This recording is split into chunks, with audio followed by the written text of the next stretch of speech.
Alhamdulillahi Rabbil Alamin Alladhi arsala rasulahu bil huda wa dinil haqq liyuzhira 'ala dini kullih walau karihal kafirun walau karihal musyrikun walau karihal munafiqun. Asyhadu an la ilaha illallah wahdahu la syarika lahu wa asyhadu anna Muhammadan 'abduhu wa rasuluhu la nabiyya ba'd. Allahumma shalli wa sallim ala sayyidina Muhammad wa ala ali Muhammad. Ayyuhal hadirun, ittaqullaha haqqa tuqatih wa la tamutunna illa wa antum muslimun. Faqala Allah ta'ala Qur'anul Karim, A'udzu billahi minasyaitonir rajim. Bismillahirrahmanirrahim. Innal ladzina amanu wal ladzina hajaru wa jahaduna fi sabilillah ulaika yarjuna rahmatallah wallahu ghafurur rahim. Quran surat Al-Baqarah ayat 218. Ma'asyiral muslimin, sidang jamaah Jumat rahimakumullah. Mengawali khutbah khatib pada Jumat keempat Muharram 1444 Hijriah pada siang hari ini, khatib kembali mengajak kita semua untuk senantiasa lalu memulai aktivitas kita dengan terus bersyukur kepada Allah Subhanahu wa Ta'ala dan terus meningkatkan bukti-bukti syukur kita yang berbuah ketakwaan kita semakin hari semakin baik kepada Allah Subhanahu wa Ta'ala. Kemudian salawat dan salam yang berupa Allahumma shalli ala Muhammad wa ala ali Muhammad. Sama-sama kembali kita doakan kepada Allah buat junjungan kita, tauladan kita, Nabi kita, Nabi besar Muhammad sallallahu alaihi wasallam. Mudah-mudahan didorong oleh rasa iman kita kepada Allah dan didorong oleh rasa cinta kita kepada beliau, salawat-salawat yang kita lapaskan hari ini benar-benar telah berbuah menjadi penyebab Rasulullah SAW memberikan syafaatnya kepada kita di akhir. Kaum muslimin sidang jemaah Jumat rahimakumullah. Adapun dasar khutbah kita pada siang hari ini, khatib ambil yang pertama dalam surat Al-Baqarah ayat ke-218. Dengan dasar surat ini, izinkan khatib mengambil judul memaknai hijrah kekinian. Allah SWT berfirman di dalam ayat ini, Innal ladzina amanu wal ladzina hajaru wa jahaduna fi sabilillah ulaika yarjuna rahmatallah wallahu ghafurur rahim. Sesungguhnya orang-orang yang beriman dan orang-orang yang berhijrah dan yang berjihad di jalan Allah dengan sungguh-sungguh, merekalah yang benar-benar berharap rahmat Allah, dan Allah Maha Pengampun lagi Maha Penyayang. Kaum muslimin sidang jamaah Jumat rahimahullah. Mau tidak mau, sadar tidak kita sadari, suka tidak suka, kita isi tidak kita isi, waktu kita 1443 Hijriah telah berakhir. Dan kita masih diizinkan Allah memasuki tahun 1444 Hijriah, bahkan sudah hampir pula berakhir bulan Muharram, bulan pertama dalam tahun Hijriah tahun ini. Sebuah pertanyaan yang harusnya kita ajukan adalah, ketika umur kita bertambah, ketika jatah hidup kita berkurang, ketika langkah-langkah kita ke akhirat, ke kuburan kita masing-masing semakin dekat, ketika kesempatan masih Allah berikan kepada kita memperbaiki catatan-catatan amal kita, mau kita maknai seperti apa konkretnya untuk diri kita masing-masing pergantian 1443 ke 1444 Hijriah ini. Kaum muslimin sedang jamaah Jumat rahimahullah.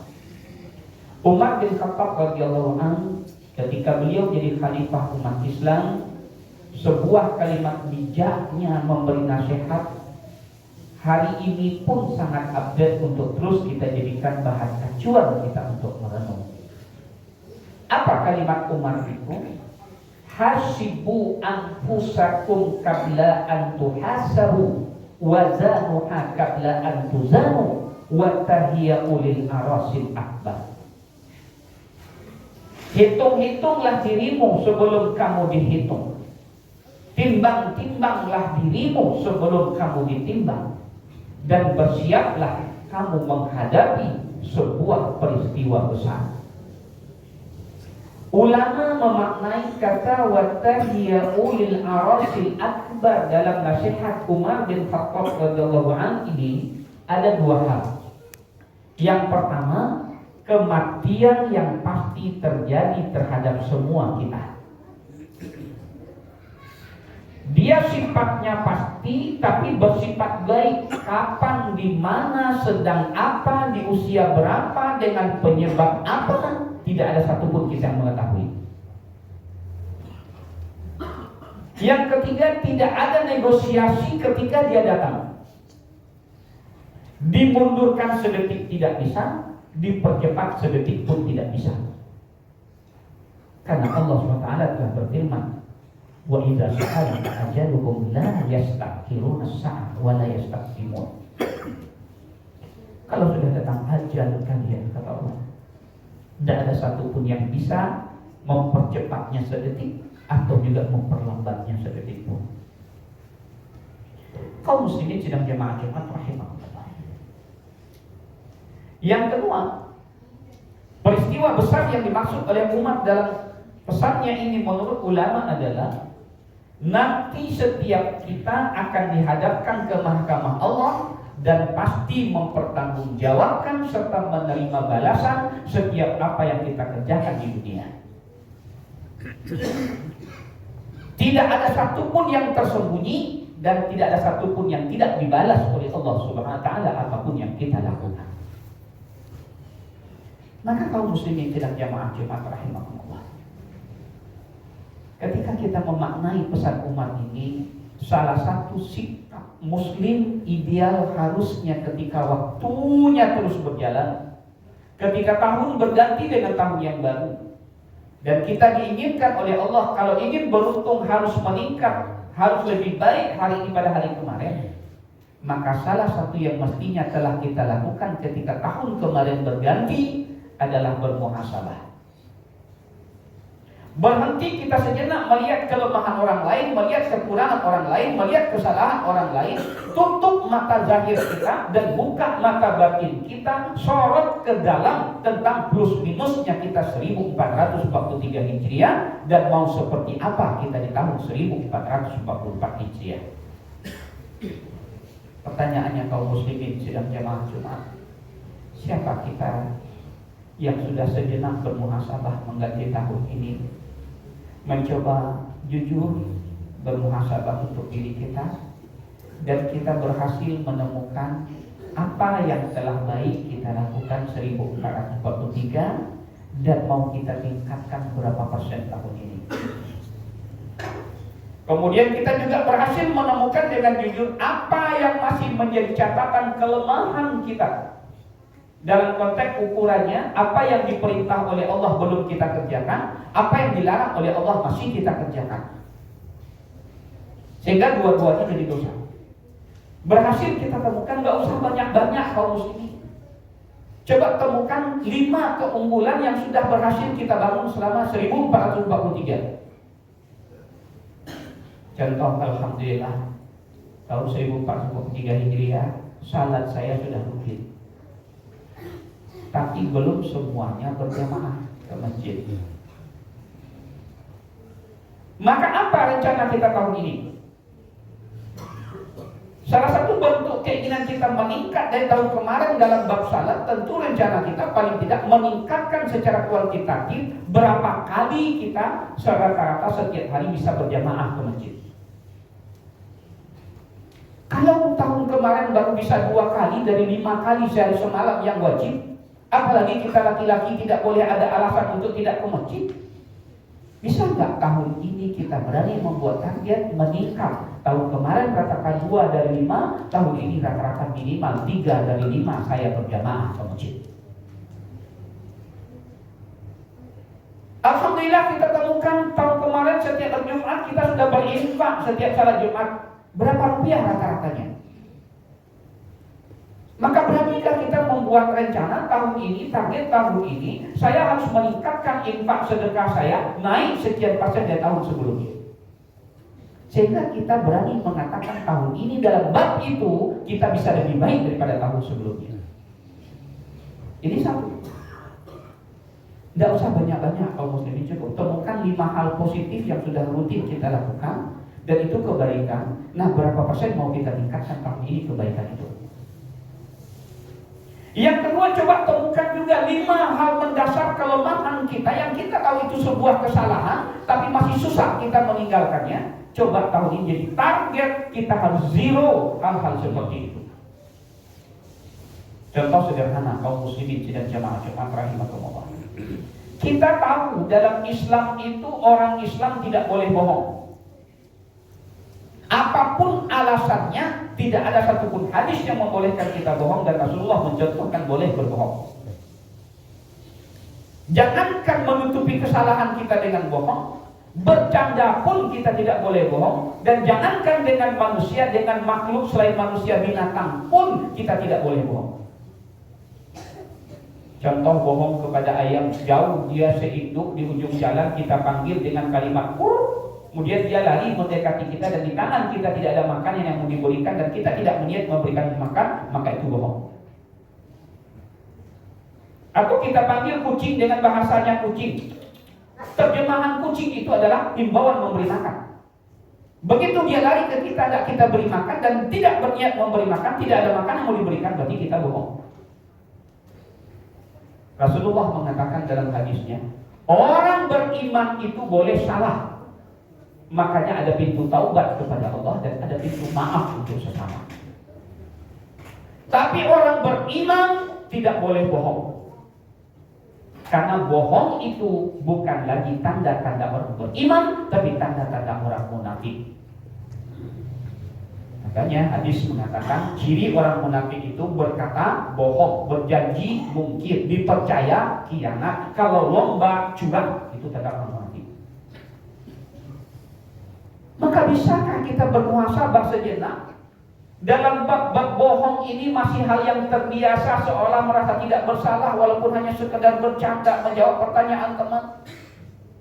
Apalagi dengan teknologi online sekarang, Android, kita masih tidur di rumah ditanya udah berangkat, udah OTW, padahal kita masih tidur. Bohong itu posisi.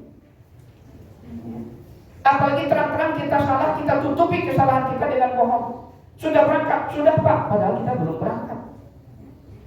Sehingga sampai-sampai sekarang banyak perusahaan minta bukti setiap kerja kita, tolong foto di lokasi. Padahal masih berbohong. Gitu ya. Sampai dengan tali nasi itu sekarang tolong foto serah terimanya di masjid. Kenapa? Ditakutkan nggak sampai ke alamat. Bohong. Kaum muslimin sedang jamaah Jumat rahimahumullah. Bohong itu tidak boleh bagi orang Islam. Apapun alasannya. Karena kalau sudah bohong, dia munafik, bukan lagi muslim. Maka mestinya dicatatkan bagaimana kita meninggalkan bohong tahun ini. Katakan yang benar itu walaupun pahit, lebih baik akui kesalahan kita dan minta maaf pada manusia, lega, minta ampun pada Allah, tenang, daripada kita tutupi dengan kebohongan. Itu contoh kelemahan kita.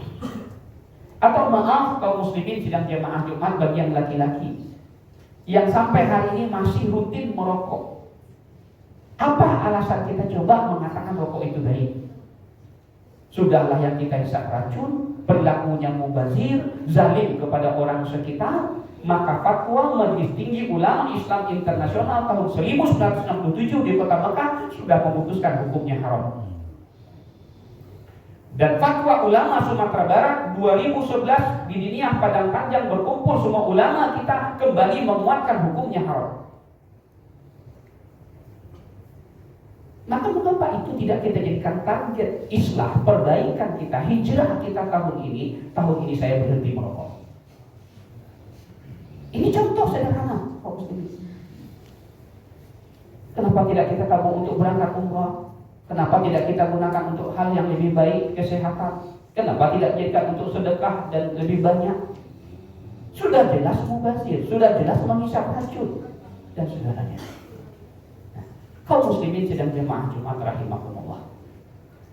Tidak perlu banyak, yang perlu kejujuran kita, menemukan plus minusnya kita, kemudian menjadi target hijrahnya kita tahun ini. Apa yang sudah baik, ayo kita tingkatkan kualitas dan kuantitasnya. Tahun kemarin kita udah biasa duha 2 kali seminggu. Sekarang bisa nggak kita buat target 3 kali seminggu? Itu hijrah. Ada peningkatan. Tahun kemarin sudah bisa 2 kali seminggu kita tahajud. Sekarang bisa nggak kita tingkatkan jumlah tahajudnya 3 kali seminggu? Atau kalau kemarin sudah rutin tapi setengah jam, jam setengah 5 sampai jam 5, sekarang bisa nggak kita percepat jam 4 tiap pagi bangun? Itu hijrah. Kaum muslimin. Kalau dulu mereka untuk mendapatkan kenyamanan beribadah harus meninggalkan kampung halaman, harus disiksa, harus ditindas, harus pergi meninggalkan kampungnya sendiri untuk mendapatkan kenyamanan. Sekarang kita nggak ada penindasan. Nggak ada yang melarang kita tahajud, nggak ada yang melarang kita duha, nggak ada yang melarang kita punya target Quran.